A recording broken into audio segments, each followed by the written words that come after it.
Hello students, हम RBSC द्वारा जारी पुस्तक सामाजिक विज्ञान की पढ़ रहे हैं, जिसमें हम 2 अध्याय पूर्ण कर चुके हैं। पहला अध्याय हमारा ब्रह्मांड और दूसरा अध्याय था सौर परिवार।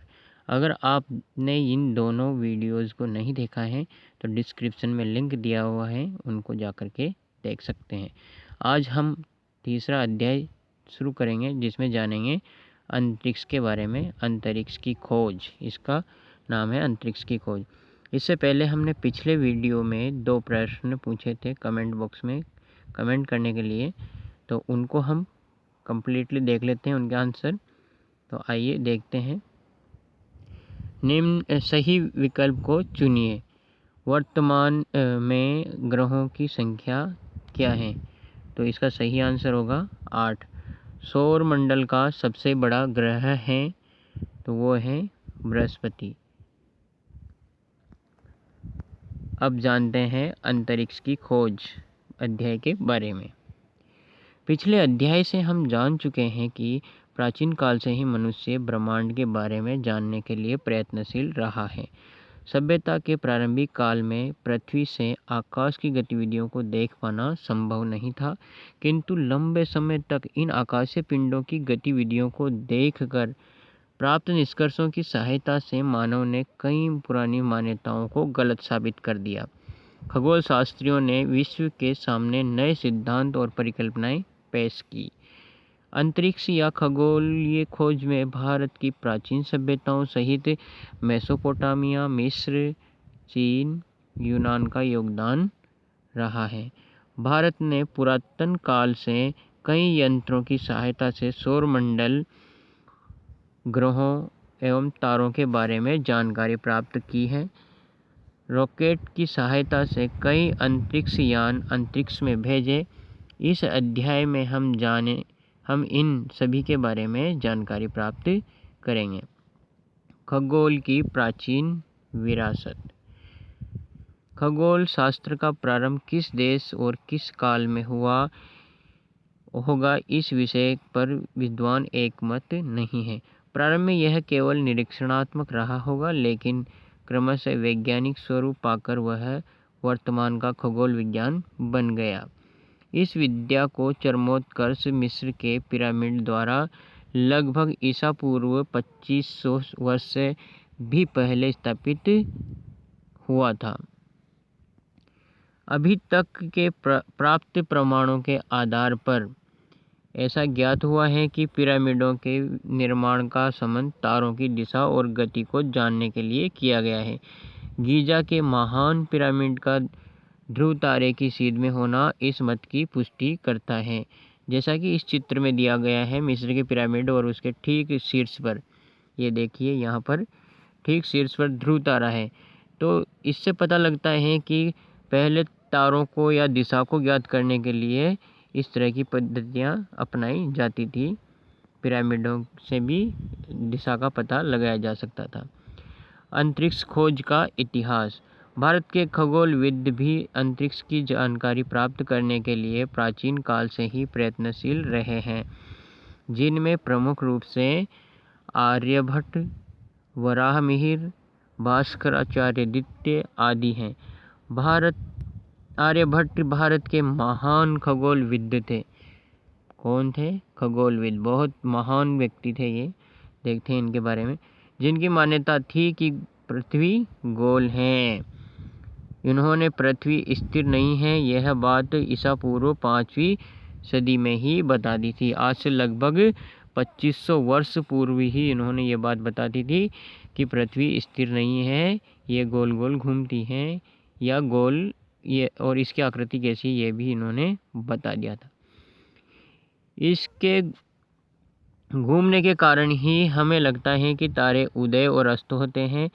उन्होंने पृथ्वी की परिधि लगभग 24,835 मील बताई थी, जो कि आधुनिक काल के भूवैज्ञानिकों द्वारा बताई गई परिधि 24,901 मील के बराबर है। बहुत ही कम अंतर रहा है। अभी जो प्रामाणिक बताया जाता है वो ये है 24,901 मील। और जबकि आर्यभट्ट ने उस समय ही बता दिया था, आज से 2500 वर्ष पहले ही, कि पृथ्वी की परिधि जो है वह 24,835 है, यानी कि लगभग 74 मील का अंतर है। उन्होंने चंद्र ग्रहण का कारण चंद्रमा पर पृथ्वी की छाया पड़ना बताया था, जो अटल सत्य है। भारत द्वारा अंतरिक्ष में भेजे गए प्रथम कृत्रिम उपग्रह का नाम भी आर्यभट्ट रखा गया। बहुत ही महत्वपूर्ण है। भारत द्वारा अंतरिक्ष में भेजे गए प्रथम कृत्रिम उपग्रह का नाम क्या रखा गया था? आर्यभट्ट। देखो आर्यभट्ट का चित्र दिया हुआ है, और ये है इरेटास्थनीज और ये है भास्कराचार्य द्वितीय। यूनान में भी ईसा पूर्व 4वीं सदी से अंतरिक्ष ज्ञान विज्ञान का विकास होने लगा। इसमें प्रमुख दार्शनिक प्लेटो, अरस्तु, टोलेमी थे। उस समय माना जाता था कि पृथ्वी केंद्र में है और सूर्य उसके चारों ओर वृत्ताकार मार्ग में चक्कर लगाता है। यह धारणा 16वीं सदी तक बनी रही, जिसे कोपरनिकस ने गलत साबित कर दिया। हमने पिछले अध्याय में देखा था कि कोपरनिकस ने ही यह सिद्धांत दिया था कि पृथ्वी जो है और अन्य ग्रह जो हैं सूर्य के चारों ओर चक्कर लगाते हैं। ठीक है, तो ये 16वीं सदी तक, यानी कि उन्होंने बताया था 1543 में, तो 1543 तक यानी कि 16वीं सदी तक ये धारणा बनी रही कि जो पृथ्वी जो है वो केंद्र में है और सूर्य इसके चारों ओर चक्कर लगाता है, या तो ये धारणा इतने सालों तक बनी रही। पृथ्वी की सही परिधि का आकलन किसने किया? ये बहुत महत्वपूर्ण है। पृथ्वी की सही परिधि का आकलन इरेटास्थनीज ने किया। ईसा पूर्व 3वीं सदी में किया था। भारत के प्रसिद्ध खगोल शास्त्रियों में भास्कराचार्य द्वितीय प्रसिद्ध हैं।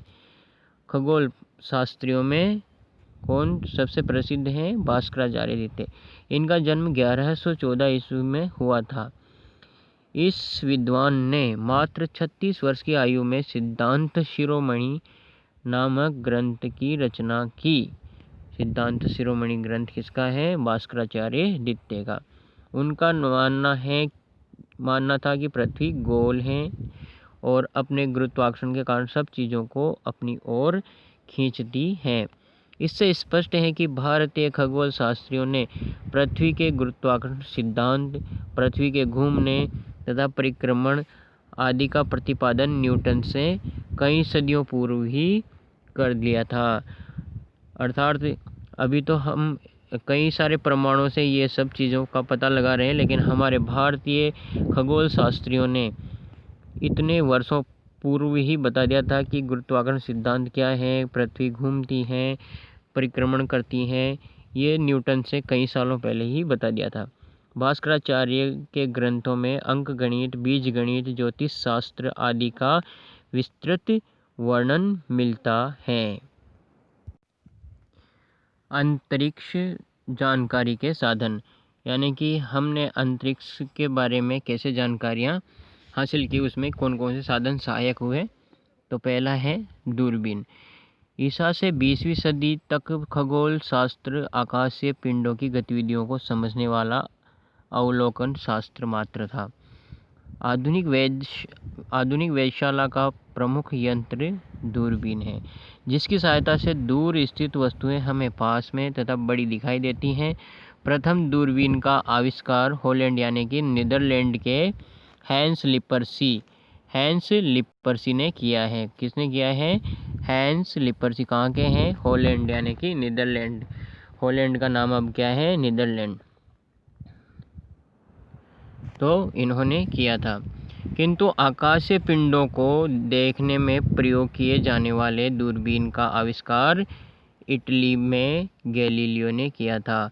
यानी कि आकाशीय पिंडों को देखने में सक्षम जो दूरबीन है उसका आविष्कार करने वाले कौन थे? इटली में गैलीलियो। ये देखो गैलीलियो का चित्र है, इस तरह से बैठ करके वो बैठे बैठे तारों को देख रहे हैं दूरबीन से। वर्तमान में भारत सहित रूस, अमेरिका, चीन, फ्रांस आदि देशों में बड़ी बड़ी दूरबीनें स्थापित की जा चुकी हैं, जिनकी सहायता से वैज्ञानिक अंतरिक्ष के बारे में नवीन जानकारियां एकत्र कर रहे हैं। इसी प्रकार की एक दूरबीन हमारे राज्य के उदयपुर शहर की फतह सागर झील के टापू पर स्थापित की गई है। तो बड़ी बड़ी दूरबीनें यहाँ तक कि अंतरिक्ष में भी स्थापित कर दी गई हैं, जहाँ से पूरे अंतरिक्ष का या ब्रह्मांड का अध्ययन करती रहती हैं। वो बड़ी बड़ी लैब बना दी गई।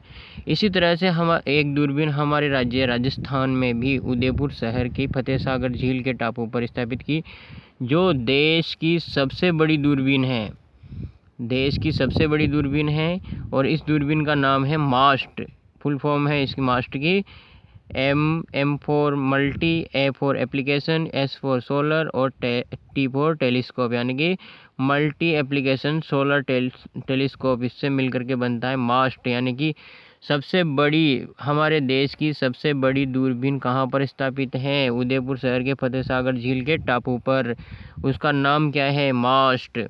सौर दूरबीन की सहायता से सूर्य का अध्ययन किसका अध्ययन किया जाता है? दूरबीन से सूर्य का अध्ययन किया जा रहा है। मास्ट से सूर्य का अध्ययन किया जा रहा है। वैज्ञानिक लगातार उत्तम किस्म की नई नई दूरबीनों का आविष्कार कर रहे हैं, जिन्हें कंप्यूटरों से जोड़कर खगोलीय पिंडों का अध्ययन शुद्धता से किया जा रहा है। दक्षिण भारत में, कहाँ पर? दक्षिण भारत के काउलूर तमिलनाडु नामक स्थान पर एक वेणु बापू दूरबीन को स्थापित किया गया है। अंतरिक्ष के रहस्यों को उद्घाटित करने के लिए वैज्ञानिकों ने 1990 में हब्बल अंतरिक्ष दूरबीन को अंतरिक्ष में स्थापित किया है। तो ये आप देख सकते हैं, ये तो है जो हमने देखे उदयपुर की फतेह सागर झील में स्थित वेधशाला, जहाँ से सूर्य का अध्ययन किया जाता है। मास्ट नाम की जो दूरबीन है यहाँ पर रखी हुई है। और ये भारत के तमिलनाडु में काउलूर नामक स्थान पर रखी हुई है। वेणु बापू दूरबीन है इस तरह की। ये देखो, ये चित्र दिया हुआ है। तो ये यहाँ पर स्थापित की गई है और ये अंतरिक्ष में, पृथ्वी से बाहर यानी कि अंतरिक्ष में ये इस तरह से दूरबीन स्थापित की गई है। ये देखिए, इसका नाम क्या है? हब्बल। वेधशाला, दूसरी जरूरत पड़ती है, कौन सा साधन है? वेधशाला। पहले तो थी दूरबीन, अब वेधशाला। अंतरिक्ष खोज में वेधशालाओं का महत्वपूर्ण स्थान रहा है। हम पिरामिड के बारे में जान चुके हैं, पिरामिडों के बारे में। हमारे देश में भी वेधशालाएं बनाई गई हैं। विद्वानों का मत है कि प्राचीन पाटलिपुत्र, नालंदा आदि स्थानों से तारों की गतिविधियों पर वेधशालाओं द्वारा नज़र रखी जाती थी। सवाई जय सिंह ने, कहाँ के हैं सवाई जय सिंह? जयपुर के। सवाई जय सिंह ने भारत, चीन, बेबीलोन और यूरोपीय ज्ञान के आधार पर वेधशालाओं का निर्माण दिल्ली के जंतर मंतर से प्रारंभ किया। उन्होंने सन 1724 में पहली वेधशाला दिल्ली में और सन 1734 में दूसरी वेधशाला जयपुर में बनवाई। इसके अतिरिक्त बनारस, उज्जैन, मथुरा में भी वेधशालाओं का निर्माण करवाया। इनमें से जयपुर की वेधशाला जो है सबसे बड़ी है। सवाई जय सिंह ने 3 नए यंत्रों का भी आविष्कार किया, जिनके नाम है सम्राट यंत्र, जयप्रकाश यंत्र और राम यंत्र। ये बहुत महत्वपूर्ण है। कौन कौन से 3 यंत्र हैं? सम्राट यंत्र, जयप्रकाश यंत्र और राम यंत्र। कब बनाया गया था जयपुर में? कब वेधशालाएं बनवाई थी? 1724 में पहली वेधशाला दिल्ली में और 1734 में वेधशाला जो बनाई वो जयपुर में बनाई थी। देखो, जयपुर की वेधशाला का यहाँ पर चित्र भी दिया हुआ है। ये जंतर मंतर वेधशाला कहा जाता है इसको। कौन सी? जंतर मंतर, जयपुर में इस तरह से ये बनाई गई है। इसकी चोटी आकाशीय ध्रुव को छूती हुई आज लगभग 300 वर्ष बाद भी यह यंत्र समय बताने में सक्षम है। किसके बारे में बात कर रहे हैं? सम्राट यंत्र के बारे में बात कर रहे हैं। ये सम्राट यंत्र से आज भी समय देखा जा सकता है। ये सक्षम है सही समय बताने में। कृत्रिम उपग्रह और अंतरिक्ष यात्री। कृत्रिम उपग्रहों के बारे में जानते हैं। कृत्रिम उपग्रह क्या होते हैं? वैज्ञानिकों ने विभिन्न उपयोगों के लिए कुछ ऐसे कृत्रिम पिंड अंतरिक्ष में भेजे हैं जो पृथ्वी के चारों ओर चक्कर लगा रहे हैं। इन पिंडों को कृत्रिम उपग्रह कहा जाता है। एक उपग्रह तो वो होते हैं जो पृथ्वी के नेचुरल उपग्रह हैं, यानी कि प्राकृतिक हैं। जैसे पृथ्वी का उपग्रह कौन सा है? चंद्रमा, जो पृथ्वी के चारों ओर चक्कर लगाता है। लेकिन हम यहाँ से पृथ्वी से प्रक्षेपण करके आकाश में भेज दें और वहाँ पर वो पृथ्वी के चारों ओर चक्कर लगाता रहे और इसी तरह से वो उसके माध्यम से हम अध्ययन कर सकें। ऐसे पिंड जो हम खुद बना करके मानव द्वारा निर्मित हो और उसको प्रक्षेपित करके और पृथ्वी की कक्षा में पहुंचा दिया जाता है, वो कौन से ग्रह कहलाते हैं? कृत्रिम उपग्रह कहलाते हैं। ठीक है। सामान्यतः धरातल से ऊपर की ओर फेंकी गई वस्तुएं पृथ्वी के गुरुत्वाकर्षण बल के कारण पुनः धरातल पर आ गिरती हैं। लेकिन अगर रॉकेट द्वारा कृत्रिम उपग्रह को इतना वेग प्रदान किया जाए कि वह पृथ्वी के गुरुत्वाकर्षण की सीमा को पार कर जाए तो उपग्रह पुनः लौटकर पृथ्वी पर नहीं आएगा। देखिए, क्या आप जानते हैं पलायन वेग क्या होता है? पृथ्वी के गुरुत्वाकर्षण से बाहर निकलने के लिए 11.2 किलोमीटर प्रति सेकंड की गति से आवश्यकता पड़ती है। बाहर निकलने के लिए इतनी स्पीड तो होनी चाहिए, जिसे पलायन वेग या एस्केप स्पीड कहा जाता है। कोई भी व्यक्ति इतनी तेज गति से वस्तु नहीं फेंक सकता, परंतु अब हमने ऐसे शक्तिशाली रॉकेट बना लिए हैं जो ऐसा कर सकते हैं। इन रॉकेटों से अंतरिक्ष यान भेजे जाते हैं जो नीचे नहीं आते हैं। कृत्रिम उपग्रह को पृथ्वी की कक्षा में स्थापित करने के लिए नए वेग को उपग्रह का प्रक्षेप वेग कहते हैं। कृत्रिम उपग्रह को पृथ्वी की कक्षा में स्थापित करने के लिए दिए गए वेग को उपग्रह का प्रक्षेप वेग कहते हैं। विभिन्न उपग्रहों की ऊंचाई लगभग कितनी होती है? 6400 किलोमीटर से लेकर के 36,000 किलोमीटर की ऊंचाई, यानी कि पृथ्वी से अगर इनको प्रक्षेपित करके किसी कक्षा में स्थापित करते हैं तो लगभग इनकी ऊंचाई कितनी होती है? 6400 किलोमीटर से लेकर के 36,000 किलोमीटर ऊंचाई तक इनको स्थापित किया जाता है। यदि किसी पिंड को हम पलायन वेग के कुछ कम वेग जैसे कि लगभग 8 किलोमीटर प्रति सेकंड से प्रक्षेपित करें तो वह पृथ्वी के गुरुत्वाकर्षण क्षेत्र से बाहर नहीं जाएगा, अपितु पृथ्वी के चारों ओर निश्चित कक्षा में चक्कर लगाने लगेगा। कृत्रिम उपग्रह मानव द्वारा बनाया गया एक मशीनी पिंड है जिसे रॉकेट की सहायता से पृथ्वी की कक्षा में पृथ्वी के गुरुत्वाकर्षण प्रभाव की सीमा के अंदर स्थापित किया जाता है। कुछ मानव निर्मित उपग्रह पृथ्वी की परिक्रमा करते हैं, इसलिए यह कृत्रिम उपग्रह कहलाते हैं। उपग्रहों द्वारा टेलीफोन, टेलीविज़न, रेडियो, आज हम जो मोबाइल चला रहे हैं इसमें भी यही बहुत सिद्ध होते हैं। कौन से? कृत्रिम उपग्रह। इनके द्वारा ही ये तरंगों का प्रसारण किया जाता है। ये जासूस में भी काम आते हैं, मौसम में काम आते हैं, पृथ्वी संबंधी अन्य जानकारियाँ प्रदान करते हैं। कृत्रिम उपग्रह हमारे लिए बहुत उपयोगी हैं। इनकी सहायता से तूफान या बाढ़ जैसी प्राकृतिक आपदाओं की पूर्व जानकारी मिल जाती है, जिससे जान माल को सुरक्षित स्थान पर पहुंचाकर उसकी सुरक्षा सुनिश्चित की जाती है। कृषि, वन और जल संसाधनों की व्यवस्था में भी कृषि उपग्रहों द्वारा प्राप्त जानकारियाँ काफ़ी उपयोगी साबित हो रही हैं। आइए अब देखते हैं महत्वपूर्ण। अब यहाँ से शुरू होता है पैराग्राफ।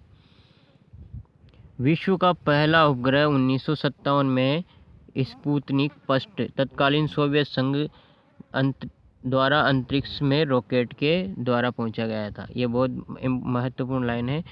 विश्व का पहला उपग्रह 1957 में स्पुतनिक फर्स्ट था, जो किसने भेजा? सोवियत संघ द्वारा अंतरिक्ष में रॉकेट के द्वारा। सोवियत संघ और अमेरिका के बीच तब अंतरिक्ष अनुसंधान को लेकर एक होड़ सी लग गई। सोवियत अंतरिक्ष कार्यक्रम के अंतर्गत पहले जीवित प्राणी को स्पुतनिक 2 में भेजा गया। यह जीवित प्राणी था लाइका नामक एक कुतिया। हालांकि यह परीक्षण पूरी तरह से सफल नहीं रहा। 4 साल बाद 1961 में सोवियत संघ ने पहला मानव सफलतापूर्वक अंतरिक्ष में भेजा। किसने भेजा? सोवियत संघ ने भेजा 1961 में मानव को। और विश्व का पहला उपग्रह 1957 में स्पुतनिक फर्स्ट, है ना। पहला मानव भेजा, तो मानव का नाम क्या था? Yuri Gagarin. अंतरिक्ष यान किसमें गया था? वोस्तक फर्स्ट में अंतरिक्ष की यात्रा करने वाले विश्व के पहले व्यक्ति बने। तो 1961 में यूरी गागरिन को सोवियत संघ ने अंतरिक्ष की सैर कराई थी, जो पहला व्यक्ति था।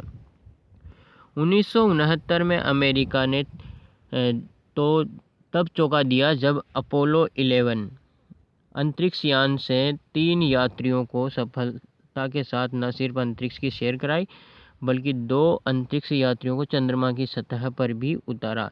नील आर्मस्ट्रांग विश्व के पहले व्यक्ति बने जिसने चंद्रमा की सतह पर पहला कदम रखा। ये देखिए, नील आर्मस्ट्रांग जो पहले व्यक्ति हैं जिन्होंने चंद्रमा की धरती पर पहला कदम रखा। देखो, चंद्रमा की धरती ऐसी दिखाई देती है और ये खड़े हैं। भारत के बारे में बात करें हैं तो भारत में सर्वप्रथम 1984 में अंतरिक्ष में यात्रा करने का गौरव भारतीय वायुसेना के राकेश शर्मा को मिला। ये हैं राकेश शर्मा जी। राकेश शर्मा जी का चित्र देख लीजिए। राकेश शर्मा ने सोयूज T-11 यात्रा में 2 अन्य सोवियत अंतरिक्ष यात्रियों के साथ न सिर्फ अंतरिक्ष की सैर की, बल्कि सोयूज 7 स्पेस स्टेशन में लगभग 8 दिन रहकर वैज्ञानिक परीक्षण किए, जो कि भारत के लिए बहुत ही गौरवान्वित महसूस करने वाला क्षण था। तो ये राकेश शर्मा जी ने पहली यात्रा की थी 1984 में भारत की ओर से, और सोयूज 7 स्टेशन पर ये लगभग 8 दिन रहे थे। किस में गए थे राकेश शर्मा जी? राकेश शर्मा जी गए थे सोयूज T-11 यान में 2 अन्य सोवियत संघ यात्रियों के साथ गए थे। इनका जन्म सन 1949 में पंजाब के पटियाला में हुआ था। और कल्पना चावला के बारे में भी आपने पहले ही जाना होगा, कभी पढ़ा होगा, नहीं पढ़ा है तो आज पढ़ लीजिए। कल्पना चावला का जन्म हरियाणा के करनाल में सन 1961 में हुआ। कल्पना चावला एक शोध वैज्ञानिक एवं प्रसिद्ध अंतरिक्ष यात्री थी। वे अंतरिक्ष में जाने वाली भारत में जन्मी पहली महिला और राकेश शर्मा के बाद में दूसरी भारतीय थी। कोलंबिया अंतरिक्ष यान, कौन सा यान से जा रही थी? ये आ रही थी वापस।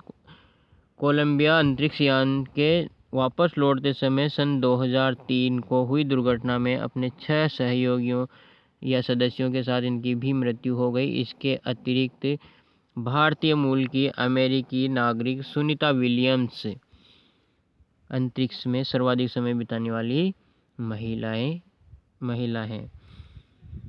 आइए, भारतीय अंतरिक्ष अनुसंधान संगठन, जिसकी शॉर्ट फॉर्म है इसरो।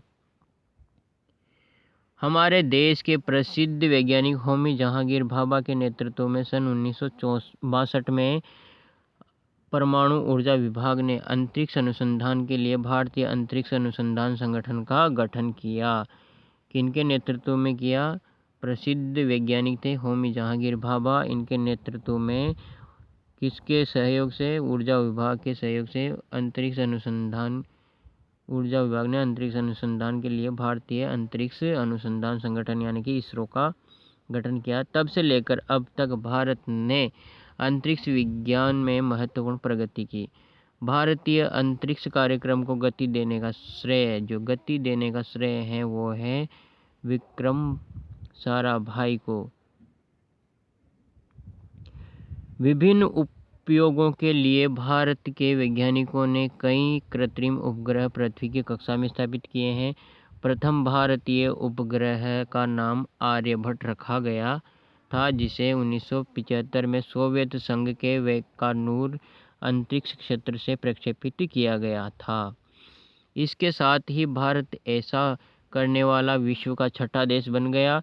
इसका प्रमुख कार्य पृथ्वी के वायुमंडल का अध्ययन करना था। पहला उपग्रह कौन सा था? आर्यभट्ट। कब प्रक्षेपित किया गया था? 1975 में। कहाँ से? सोवियत संघ के बैकानूर अंतरिक्ष केंद्र से प्रक्षेपित किया गया था। और इसी के साथ हमारा देश विश्व का छठा देश बन गया था। और क्यों स्थापित किया गया था? वायुमंडल का अध्ययन करने के लिए। सन 1975 में अब तक भारत 1975 से अब तक भारत कई उपग्रह अंतरिक्ष में भेज चुका है। इनमें प्रमुख के नाम इस प्रकार हैं। देखिए, अब तक आर्यभट्ट के बाद में कौन कौन से भेज चुका है? भास्कर, एप्पल, इनसेट, रोहिणी, IRS, एडुसेट, हिमसेट, कार्टोसेट, रिसोर्सेट और ओशनसेट, जीसेट, चंद्रयान के बाद में मंगलयान और एक अभी हाल ही में भेजा था चंद्रयान 2। इन उपग्रहों की सहायता से दूरसंचार, प्रसारण, मौसम, जलवायु, सुदूर संवेदन, मानचित्रण, संसाधन आकलन और सूखा, बाढ़, तूफान संबंधी पूर्वानुमान, रक्षा संबंधी गतिविधियों और अन्य कई सार्वजनिक एवं राष्ट्रोपयोगी कार्यों का संपादन सुचारू रूप से संभव होने लगा। देखिए, मार्स मिशन के बारे में जानते हैं। मंगल अभियान क्या है? मंगल ग्रह के बारे में जानकारी हासिल करने के लिए भारत ने मंगलयान नामक एक अंतरिक्ष यान नवंबर 2013 को आंध्र प्रदेश के श्रीहरिकोटा में स्थित सतीश धवन अंतरिक्ष केंद्र से प्रक्षेपित किया, जिसने लगभग 11 माह की यात्रा कर सितंबर 2014 में मंगल की कक्षा में सफलतापूर्वक प्रवेश कर लिया। पहले प्रयास में यह उपलब्धि हासिल करने वाला भारत विश्व का एकमात्र देश है। पहले ही प्रयास में कहाँ पहुँच गया? मंगल पर। कौन? भारत। गर्व करने योग्य है।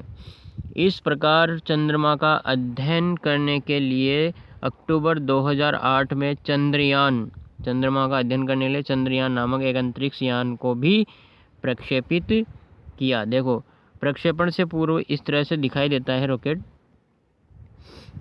और फिर इस तरह से एस्ट्रोसेट का जो प्रक्षेपण किया था इस तरह से किया था। पहली अंतरिक्ष वेधशाला कौन सी है उसके बारे में जानते हैं।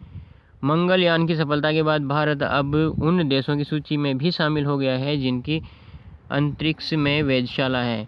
इसरो द्वारा श्रीहरिकोटा से अक्टूबर 2015 में देश की पहली अंतरिक्ष वेधशाला एस्ट्रोसेट, अपने देश की भारत की पहली अंतरिक्ष वेधशाला, यानी कि एक वेधशाला हमने अंतरिक्ष में भी स्थापित कर ली है, जहाँ से हम आराम से अध्ययन कर सकते हैं पूरे ब्रह्मांड का, या जो भी ग्रह हैं, उपग्रह हैं और अन्य जो भी एस्ट्रॉयड हैं उनके अध्ययन को, या कोई भी आपत्ति आती है या कोई भी किसी भी प्रकार का मौसमी परिवर्तन होता है उसके बारे में सब में अध्ययन करने के लिए हमने कौन सा स्थापित किया है? एस्ट्रोसेट को प्रक्षेपित किया है, जिससे ब्रह्मांड का अध्ययन करने में मदद मिलेगी। भारत से पहले अमेरिका, रूस, जापान, यूरोपीय संघ ने भी अंतरिक्ष में अपनी वेधशालाएं स्थापित कर दी। तो एस्ट्रोसेट का मुख्य उद्देश्य क्या है? ब्रह्मांड का अध्ययन करना, और हमने भी एक वेधशाला अन्य देशों की तरह अंतरिक्ष में बना ली है। आइए, ये चैप्टर पूरा हो गया है। हम शब्दावली के बारे में जान लेते हैं। मिस्र के पिरामिड। प्राचीन समय में मिस्र में पत्थर से मानव द्वारा निर्मित भव्य इमारत मिस्र के महान पिरामिड की ऊंचाई 454 फीट है। प्राचीन मिस्र में इसमें राजा और रानी के शव को सुरक्षित रखने के साथ तारों की स्थिति जानने के लिए किया जाता था। तो मिस्र के पिरामिड जो बनाए हुए किस उद्देश्य से बनाए थे? राजा और रानी के शव को सुरक्षित रखने के लिए और तारों की स्थिति को जानने के लिए। दूरबीन क्या है? दूर की वस्तुओं को स्पष्ट देखने का यंत्र। वेधशाला खगोलीय पिंडों के सतत निरीक्षण और जानकारी एकत्र करने का स्थान है। कृत्रिम उपग्रह है, मानव द्वारा बनाए गए उपग्रह है। 1 मील में कितना किलोमीटर होता है? 1.6। अभ्यास प्रश्न है, सही विकल्प को चुनिए। इन 2 प्रश्न जो ऑप्शनल प्रश्न है इनके जवाब आप कमेंट बॉक्स में जा कर के देंगे। 1960 भारत द्वारा पहला कृत्रिम उपग्रह प्रक्षेपित किया गया था। कब किया गया था? क 1960, ख 1975, ग 1947, घ 1985। इसका सही आंसर आप कमेंट बॉक्स में कमेंट कर सकते हैं। राजस्थान में प्राचीन जंतर मंतर वैशाला स्थित है। कहाँ पर? उदयपुर, कोटा, जयपुर, जोधपुर। जो भी इसका सही आंसर है आप कमेंट बॉक्स में जा कर के कमेंट कीजिए। रिक्त स्थानों की पूर्ति कीजिए। आर्यभट्ट भारत के महान क्या थे? आर्यभट्ट खगोलविद। भारतीय अंतरिक्ष कार्यक्रम को गति देने का श्रेय किसको गया है? विक्रम साराभाई को। पृथ्वी को गुरुत्वाकर्षण से बाहर निकालने के लिए कितने किलोमीटर प्रति सेकंड की गति की आवश्यकता पड़ती है? 11.2 किलोमीटर। ठीक है। भारत द्वारा अंतरिक्ष में भेजे गए प्रथम कृत्रिम उपग्रह का नाम क्या है? बताइए, बताओ।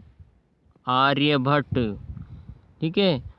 इस तरह से आज का ये चैप्टर आपको कैसा लगा कमेंट करके हमें बताएं और लाइक कीजिए, शेयर कीजिए। धन्यवाद।